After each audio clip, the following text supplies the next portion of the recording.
Greetings to you. This is Hear Her Sports, the podcast of long-form, intimate profiles of female athletes, breaking boundaries, speaking up, and living with power and confidence. I am your host, Elizabeth Emery. Well, here it is, the eve of New Year. I'm so happy to be here and posting another episode on this day that feels wonderful and momentous and a bit crazy all at once. Today's guest, open water swimmer Catherine Breed, seems a perfect person to bring in the new year with us. Her message is, you can do it. Your body is so much stronger than you know. Your mind is so much stronger than you know. And she means all of us, not just elite athletes, record breakers like herself. So grab onto some big plans in 2021 and get to work. I'm not going to give any more away, so time to get to it. Today on the show, I'm lucky to have here endurance swimmer Catherine Breed. Catherine raced very successfully for both UC Berkeley and the U.S. national team. Then, after graduating, she joined the Dolphin Club, an open water swim club in San Francisco. At the Dolphin Club, she found a strong sense of community and her post-collegiate swimming niche. She loves the cold water and long distances. On September 21st this year, she completed the 25-mile swim across Monterey Bay, which she did in 12 hours and 42 minutes, setting a new record.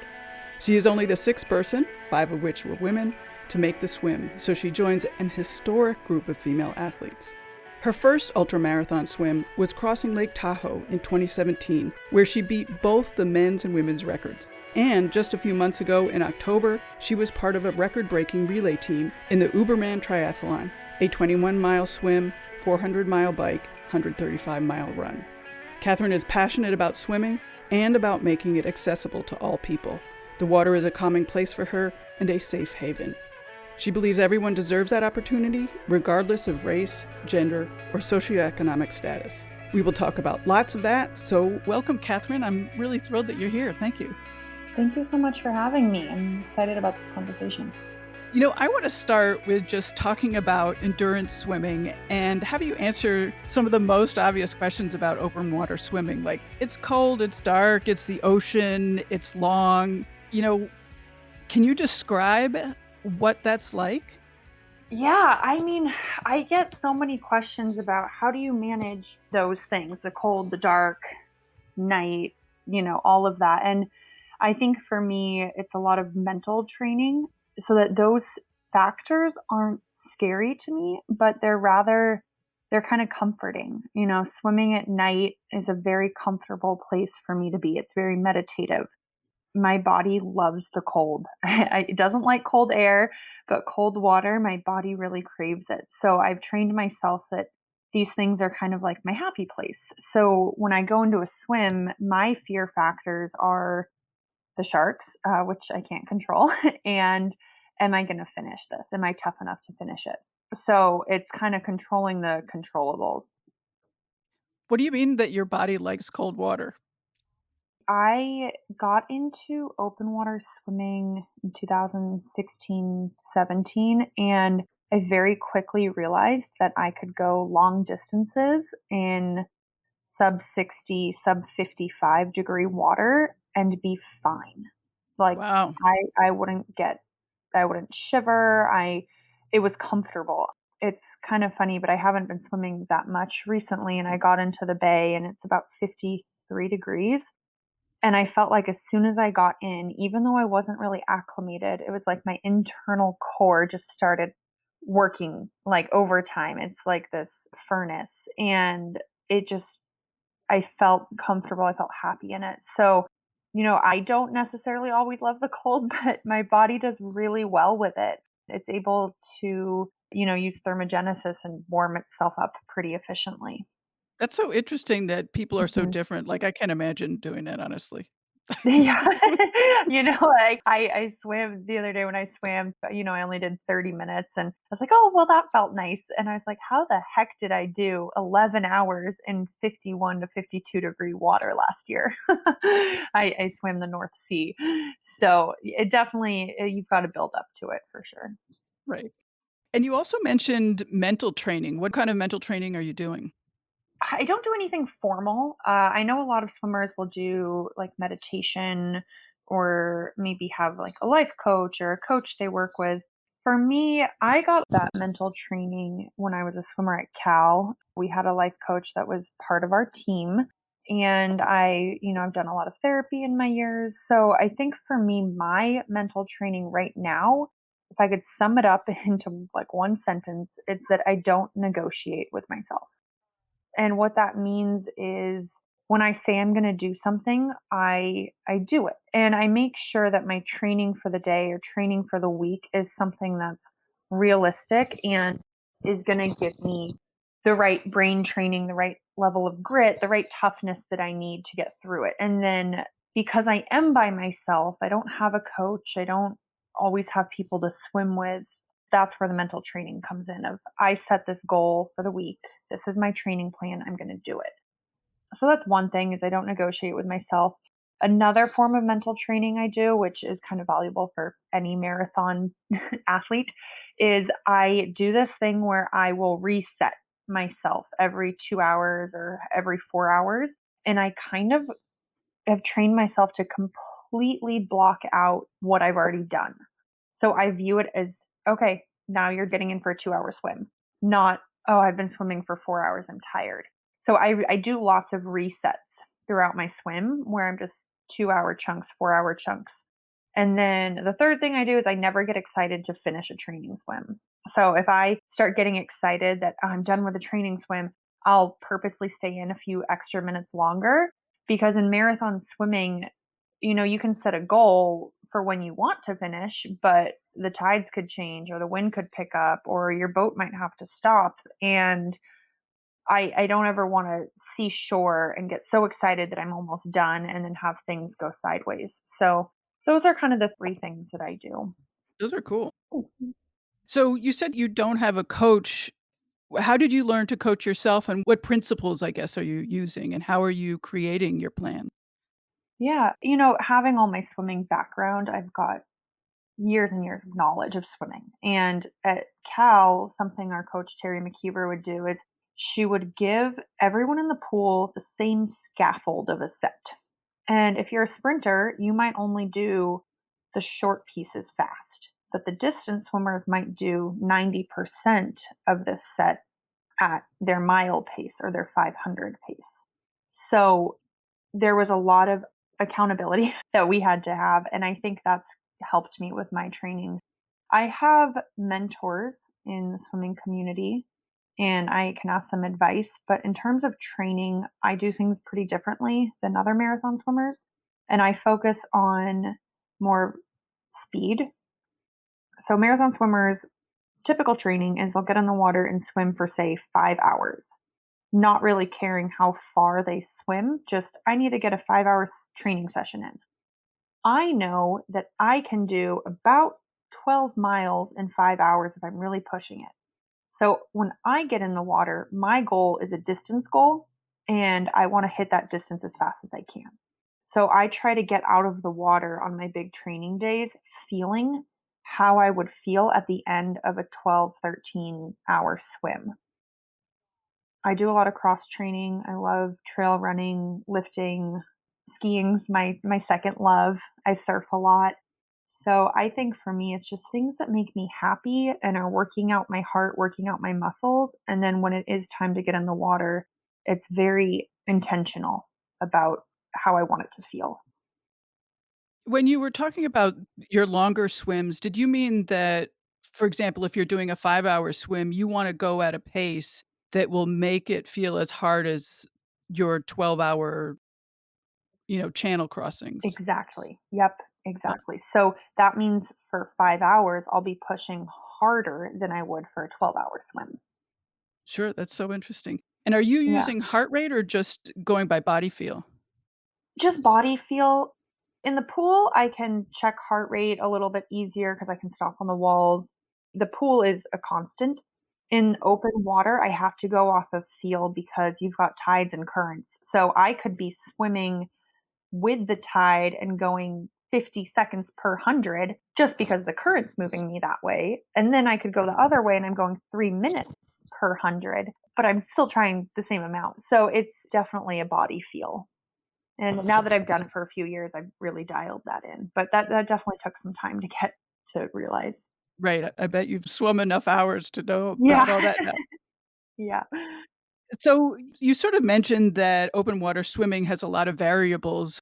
What can you plan and what do you have to leave open to these variables so you don't make yourself crazy when you don't get to the place that you sort of had planned to get to? Yeah, that's a great question. Because right now in my life, I still do have some speed. I am younger. I do have the opportunity to go after records when I get in the water.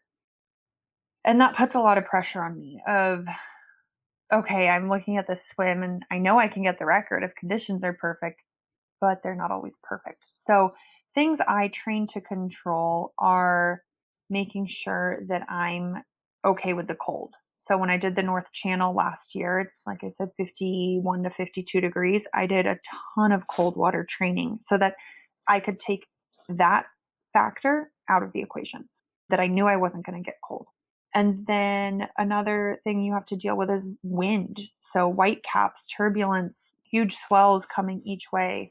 Luckily, I live in San Francisco, so the bay can get really messy sometimes. And I'll go out on those days and just get comfortable with the messiness of it. So that when I'm doing a swim like Monterey or like Catalina or English Channel and the winds pick up, I know I can manage that. So I'd say those are the things that I really have control over. I have control over my feeding schedule, making sure I'm getting the right nutrition in. Things I don't have control over are, if there's jellyfish in the water. I don't have control over the tides and the currents and the wind, but I can manage that. The jellyfish I can just manage mentally, dealing with other wildlife that you have to manage as it comes. But yeah, I don't know. I hope that answered your question. Yeah, it did. What kind of wildlife are you seeing out there?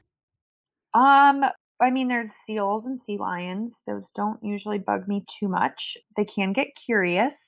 I one time had a baby harbor seal swimming all around me, bumping into me for about 45 minutes, and that was That's adorable. funny, yeah. Yeah, but then you get the great white sharks. I luckily have only had one run in with a great white. Without a doubt, they've been around me more than I have seen them. So yeah, we had about a 7-foot juvenile great white come up to my paddler and I during a training session. And he was just curious, just wanted to know what was going on. But with the juveniles, sometimes they get curious and they want to bite. So that makes me nervous, but it's a risk I take.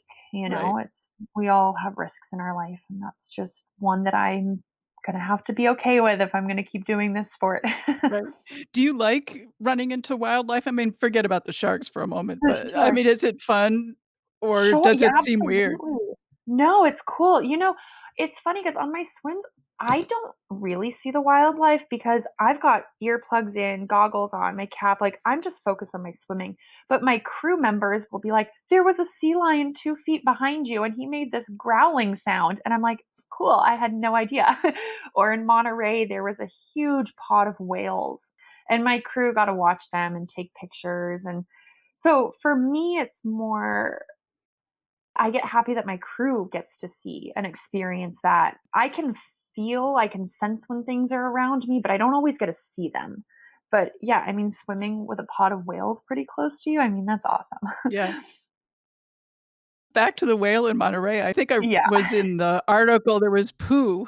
Yes. Talk about that, like, how did you know it was Yes. poo, for one? Well, it was a large brown That's a clue. thing on the surface. Yep, yep, just like it's kinda like foamy brown water, and everyone was pointing, and they're like, "That's whale poo, swim around it." And I was like, "I am not swimming 1 yard further than I need to." So I just kinda, like, kept my mouth as closed as I could and just swam right through it because I did not care at hour 12 that I was swimming through whale poo. Right. I was like, "Give me the finish. I don't care about the whale poo." But That's that is funny. funny that it is kind of a joke on my family now. Well, it's a pretty good joke. Yeah. You mentioned having the earplugs and being super focused. What's going on in your brain for those 12 hours? And Yeah. what's that self-isolation like? Are you looking at the scenery? What's the water like? What's happening internally? I think I'll answer the what's going through my head first. So what's going through my head is disappointingly almost nothing. I go very blank and you know, I'll think about when my next feed is. I eat food every 30 minutes. So I'll kind of think about, okay, just get to the next feed. I'll check in with body parts that are feeling good or bad, or check in with what's my effort, how far have I gone. So it's all very like analytical about the swim. There's not, I'm not singing songs in my head. Occasionally I'll try to go through like lists of random things like name countries A through Z or whatever. But I'll find that the harder the swim, the less I'm able to actually focus on that. And what I say is you get so many energy units per day per activity, and your brain takes a lot of those energy units. So I need to conserve all that energy I have to be used in my body, keeping me warm, for my muscles to work, to my shoulders to stay loose and comfortable. And I can't use any of that energy in my mind trying to think about other things. So I know people always like want to know if I thought about anything cool. I'm like, no, it's kind of this really special place where I'm completely 100% present in what I'm doing. And for me, that's really special. In Monterey, it was so dark. We couldn't see, there was fog and it was middle of the night, and I couldn't see the difference between the ocean and the sky. So to me, I was looking into a black void and my hands were swimming through bioluminescence. So it was very much that my senses were all taken away, but I could feel the energy of the ocean, which, if you go out in the ocean in the middle of the night and just close your eyes, you'll feel how alive it is. And when I was swimming over the canyons, there's canyons in Monterey that are at the bottom of the ocean, or the Monterey Bay. They go down a mile or more further down. So it's this huge, huge, huge upwelling of water. And because I'm so present in the moment, because my other senses are gone, I can feel that. I can feel the power of all of this water moving around me, and it feels heavy. When I'm swimming in the bay, I can feel what the current's doing. Even if I didn't look at the tide charts beforehand, I can tell how fast it is, what direction it's going. And that's just because I've spent so much time being present in the ocean. So I don't know, it's a very cathartic place to be. It's comfortable now, but it is a weird place to be because nowadays I don't think a lot of people find moments where they are totally present in what they're doing. So to me it's special. That's what I like about endurance sports is Yes. it does take away everything else because you have a job. Yep. Yeah. Yeah. Have you always been a water person? Like, this awareness of the tides and the movement of the water and the weight of the water? I mean, is that just from swimming, or have you always been around water? I've always been around water. I was very, very fortunate in my childhood that sailing was a huge part of my childhood. So I think I was born in Meadow Vista, California. It's like on the way to Tahoe. And I guess we had a lake near our house. So it's a little lake. So as a kid, I was sitting in that lake, and my mom told me that at 18 months I was jumping off the diving board. So water's always been in my blood. It's always been comfortable to me. And then when we got our sailboat, we spent a lot of time in the Pacific Ocean. So, like sailing down to Mexico, or we had our boat in French Polynesia for 2 years and New Zealand. So, as a kid, my sister and I, our playtime was taking the little two-stroke dinghy and exploring, with our parents saying, be back in a few hours. So we really got to own our own experience in the ocean. And I think as a kid, like, that's so cool. And then in college, obviously wasn't sailing as much because I was just swimming, but I took up surfing, and surfing's a whole different way to experience the ocean and read Mother Nature and, kind of work with her, but fight against it to paddle out. So, yeah, long story short, I've always been a water person, and I'm grateful for that. And what happens over the course of the 12 hours? Like, are you noticing yourself getting more and more tired? Are you focused on that? Like, I know you said that you're not thinking of that much, but there is still something that's happening that's different in hour 1 and hour 12. So, like, how are you experiencing that? Yeah, I break my swims up into, I say get to the first 4 hours. So just smooth, strong. I don't talk to my crew. My feeds are about 10 seconds. I get to 4 hours. It's quick, not not speed wise, but I'm just like, just get to 4 hours. It's quick. You can do it. So I get to 4 hours and then I'll kind of have a brain break and I'll check with my crew, see what's going on, how I'm doing, how they're doing. And then we keep going. And usually my swims are done in the dark. So I'd say from hours like 4 to maybe hour 8, like those are the roughest hours because for Monterey, I'll just talk about Monterey, it was still dark. Like the sun was not coming up. I was like, it's 5 a.m., it's 5:30, it's 6 o'clock. I want to see the sun. So those hours were really, really tough for me to get through. I started feeling cold because, like I mentioned, there's those canyons and the water temperature dropped from 58 degrees to 54. So hours 1 through 4 felt great. Those middle 4, I started feeling cold. I was mentally just in a tough spot. At about 6 hours in of swimming, that's when your hip flexors start to cramp. That's when, my hands kind of claw up a little bit. Things just don't feel as good, obviously, because you're doing something for a long time. And then on these swims, the sun will come up. And that's a reprieve. That's just, oh my gosh, okay, we made it to daybreak. And that hour will feel pretty good. And then it's the last hour or 2 or 3 where you can see land, but I'm still hours away from it, from finishing. And on Monterey, my shoulder started giving me some really bad issues, which I've never had on a swim before. I think part of it might have been due to the jellyfish stings and having all those toxins, but my shoulder was really hurting. My back was sore. So the last 3 hours is about pushing. It's about turning off that I'm hurting, that I'm in pain, and just letting my muscles do what they know how to do. So keep kicking even though my hip flexors are cramped. My quads still work, my hamstrings, my glutes, those all still work. Let those take over. My shoulder hurts. Okay, let's kind of adjust the stroke, but also let's just deal with the pain, swim through it, you'll be done. So that's kind of how I manage it, is just get through hour 4 and then just get through the middle 4 hours and then kind of descend or try to pick it up.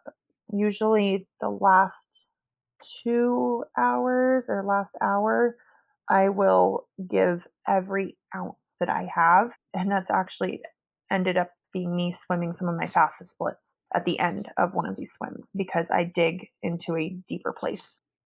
I'm sure any marathon or endurance athletes know that place. Yeah. You make it sound almost doable dividing it up into 4 hours. Yeah, it is doable. Anything in this world is doable for anyone that wants to do it. You just got to train. Actually, that was a question that I wanted to ask you because I've noticed on Instagram that people ask you questions on your Insta and you answer them on Instagram stories, and a question that often comes up is, "How can you swim for so long?" And your answer is always a very simple, like, "You practice." Mhm. Maybe talk a little bit more about that. Like, how much do you think that you're successful at this because, you have water awareness and genetically you're good at cold or whatever is the reason for that? And how much is simply because you go out and you swim for a long time? Sure. I think maybe I have a gift of genetically I do well in the cold, or maybe I did grow up with water awareness. So maybe those things are what help me do these things fast and well, and that I can maybe break records. However, anyone can swim that long. I'm not saying you have to break a record, but if you want to go do the English Channel, it's about training, and endurance sports are mental. So, for a lot of people, they look at it, no way could I swim that far. And I'm like, physically, you absolutely can. If you train your body, you can physically swim that far, barring injuries or other things, or just say the average person, you can train your body to swim that far. Now, where the hard part is mental. Not very many people have the mental grit to do ultra marathon events or distances or even the desire to. So I say if you have the grit or if you want to build up mental toughness, if you want to work on that just as much as you want to work on your physical preparation and swimming and training, then you'll be successful. But I think a lot of people just look at it as, it's a big scary thing and there's no way I could do it. My simple answer is the human body is absolutely incredible and can do so much more than we even realize. It's our mind that holds us back. My impression from reading articles about the Monterey swim is that you discovered endurance swimming at the Dolphin Club. Mhm. So let's say somebody shows up, and again, referencing my previous question, somebody shows up and says, I want to do endurance swimming. How does that process start? Like they join the Dolphin Club and like then what? Yeah, so the Dolphin Club is just simply an open water swimming and rowing club in Aquatic Park, San Francisco. So anyone can join and you can swim for 5 minutes. You could never swim, or you could sign up to do the club swims, which can range from 1 mile to 6 miles. So that's what I did. I joined the Dolphin Club just because I was like, this is kind of a cool way to be in the water and I don't have to get in a pool again. I participated in the club swims and people started telling me, hey, you're pretty good at this. You should, set bigger goals for yourself. And my response was, there is no way I can swim for 21 miles. That is absolutely insane. Absolutely not. And I was adamant about, I can't do this. How long did you say that? I think I said it until one of my mentors was like, Catherine, you're doing this. And I was like, okay, peer pressure. And then from there, I trained out of a place of fear. And that was for Tahoe. I trained out of a place of fear of, I don't think I can finish this. So I trained so hard and I finished it. I was like, oh, I can do this. So that's just my example of if someone wants to swim the English Channel, find a community that if you're in the Bay Area, it could be the Dolphin Club. There are communities all over the world. You find a community, you find people that want to support you with your goals. And there are lots of people out there who are absolutely willing to help. And you be intentional about it. Be intentional about the mental training and the physical training. But I don't think that, I don't think it's an impossible thing for the average person to do. I think you just have to set the goal and do the proper preparation. Cool. But I don't know, maybe I'm being too nonchalant about it. Well, But, it's always like it takes a few years, right? Like you got to start with doing a 5K, you've got to do a 10K, you've got to build yourself up. But it's not like, oh, I'm going to jump in and then tomorrow I can do the English Channel. Like it takes a couple years. I have a friend who didn't know how to swim and didn't know how to swim. Like I'm not saying she hadn't been in open water. She didn't know how to swim. 2 or 3 years later, she did the English Channel because wow. she's that mentally tough. So that's why I say, anyone can do it. I'm really glad that you mentioned that, you're not gonna decide to swim the English Channel and then tomorrow you're gonna do it, that there is Yes, this sort of yes, don't do progression that that. happens. I think sometimes Yes, people forget that, they progression. yeah, because, once you're successful, sometimes you forget like, "Oh, wow, that was really a lot of work," because you've already Mhm. become successful. So thank you for Yes, mentioning that. Yeah. yes, yeah. So what are your weeks like? And by that I mean, do you have a job? What kind of training? How do you structure your training? You know, 2 trainings a day, 1, like all that stuff. Yep. So I will tell you a normal training week before a swim during non-COVID times, because that's probably the more standard training that I would do. So before the North Channel, which was last year, I was swimming in the bay Monday through Friday, in the pool Tuesday, Thursday afternoon, and lifting before practice Tuesday, Thursday. And then weekends would be anywhere from a 2-hour swim to an 8-hour swim. And that could either be 2 4 hours or a 3 and a 5 or just a 2-hour. Usually my weeks stay the same. I have a full-time job. I'm in medical device sales. I manage Northern California, Nevada. So I work. So the week's got to be, I've got to be able to work during the week. And then the weekends is where I start to build up. So like someone training for a marathon run, your weeks get longer and longer and longer. For me, the weekends is how I make those weeks longer. Before Monterey, I built from about 25,000 yards a week to about 55,000 yards a week. So that's Wow. like building up to 30 miles. And it was all bay swimming because pools are closed right now.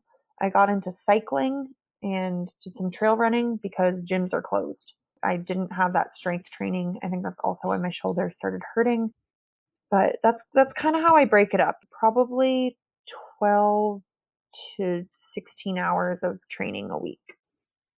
How are you managing the pandemic? And, you mentioned the gyms are closed and pools are closed, but also, you have a community that's really important to you. So, like all of that stuff, what Mhm. changes have impacted you the most maybe? I feel so, so fortunate during this pandemic that my friends and my activities and my mental health is found in the outdoors. And by that, I mean the ocean never closed. So if I need to swim, I can get in the ocean. If I want to catch up with my friends, we can't do it in restaurants. We can't go to each other's house, but we can go on a bike ride or we can go on a trail run or a hike. I kind of already do life that way. I'm not a big like social drinker or going to restaurants or whatnot. Usually everything I do with my friends is outdoors. So I feel very lucky in that that didn't really change. It just became we bring a mask outside.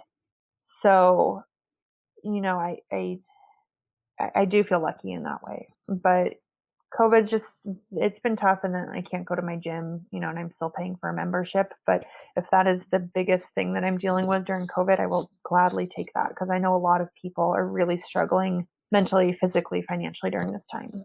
Yeah. I want to switch gears a little bit and talk about fueling. You've talked about Yeah. on these long swims, you're taking in food every 30 minutes. Yeah.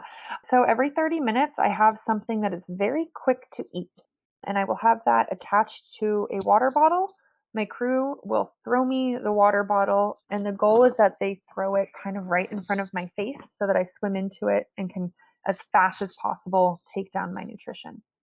I used to, and on my training swims, I would use honey stinger gel. I just think it's like a pretty quick acting healthy way to get carbs in. And then recently this year I've switched to Infinite and it's like a carb mix.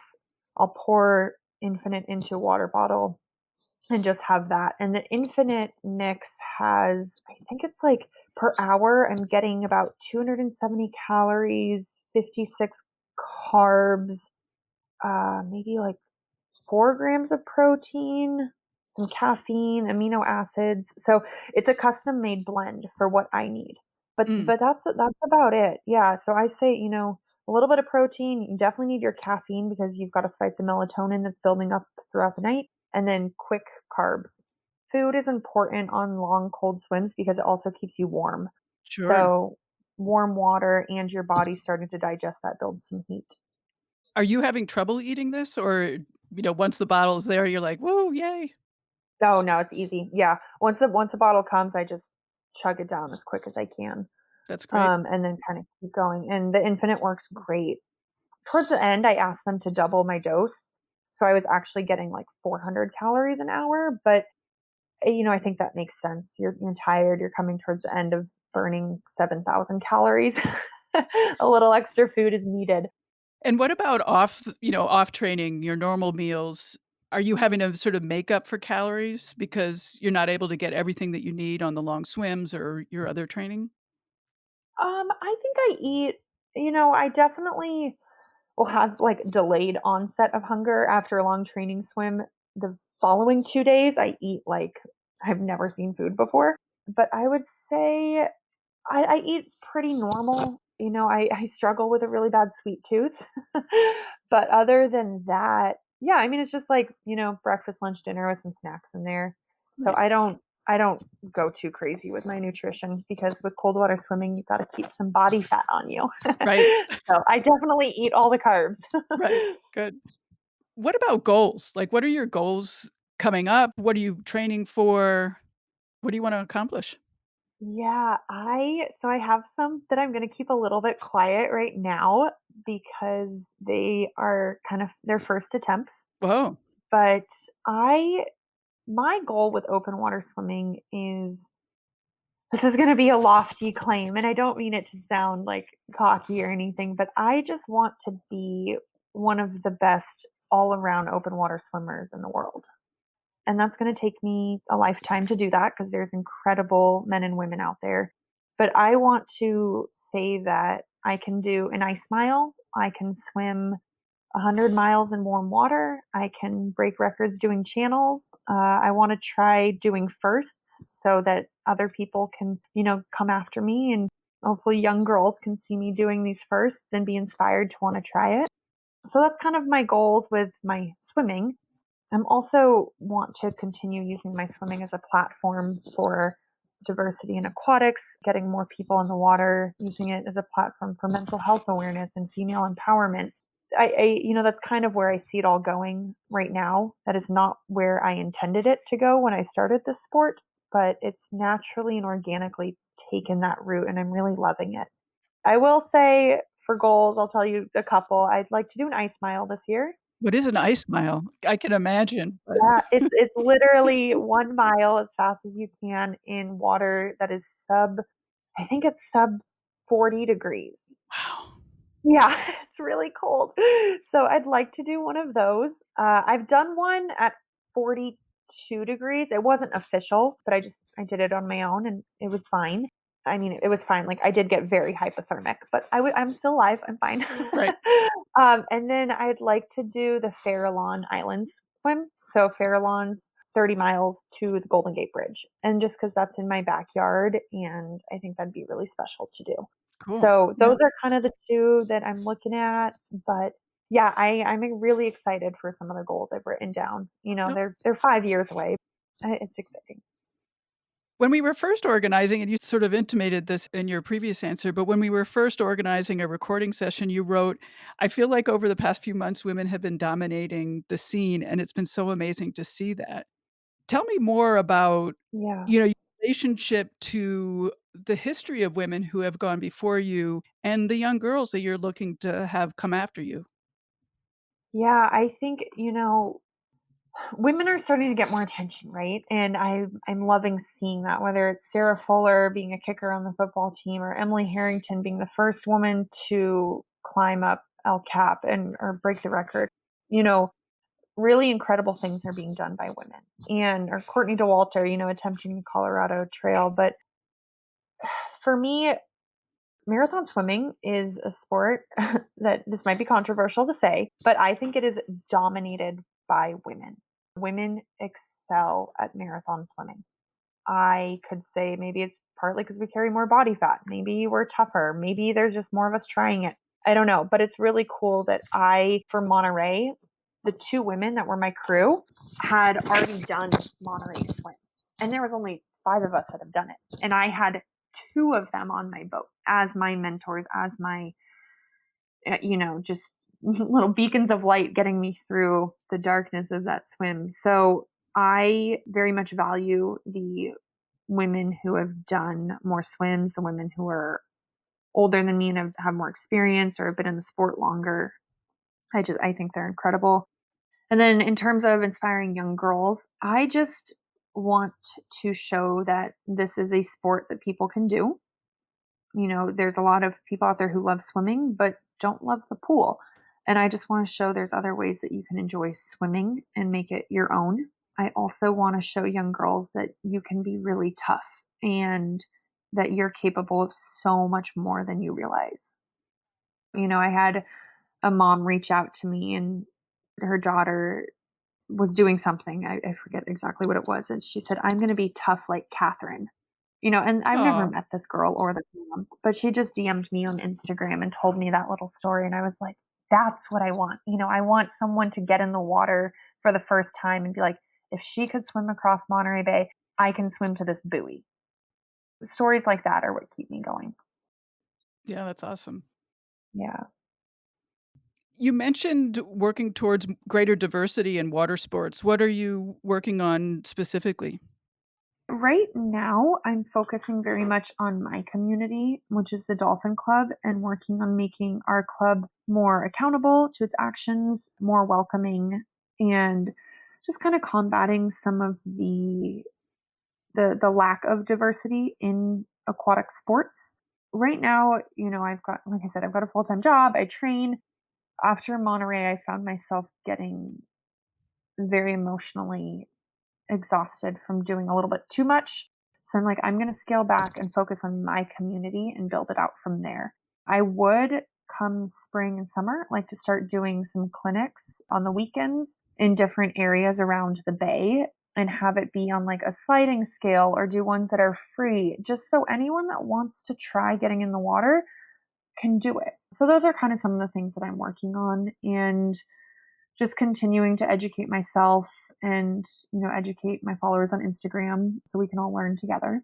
That's great. And grow together. That's good stuff. Yeah, thanks.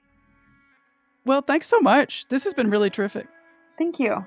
You had a really nice way of describing sort of some of the things that people who don't do the sport wouldn't know. So thank you for that. Yeah, thanks. Awesome.